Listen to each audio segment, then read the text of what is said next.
রাজাকার এই মুহূর্তে বাংলাচার, আমরা সবাই মুজিব সেনা, বয় করি না বুলেট বোমা, এমন স্লোগানে এবার বিভিন্ন বইভিত্তির মধ্য দিয়ে রাজধানীতে নির্ভয়ে বিশাল বিক্ষোভ মিছিল করে নিষিদ্ধ সংগঠন ছাত্রলীগের নেতাকর্মীরা।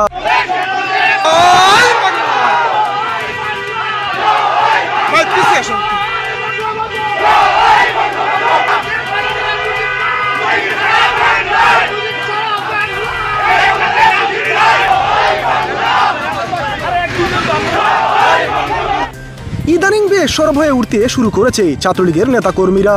ছাত্রলীগকে গ্রেফতার গুম খুন করে দমিয়ে রাখা সম্ভব না, সেটা আবার রাজধানীতেই দেখিয়ে দিল ছাত্রলীগ। ছাত্রলীগ নিষিদ্ধ থাকা অবস্থায় এই কঠিন পরিস্থিতির মধ্যে ছাত্রলীগের এমন সাহস আগামী দিনে সেটা জনসমাগমে রূপ নিবে, যেটা ধারণা করছে আওয়ামী লীগ। এবার ক্ষমতালোভী ইউনূসের বিরুদ্ধে সামনে খুব শক্ত অবস্থানে নামতে যাচ্ছে আওয়ামী লীগ ও ছাত্রলীগ।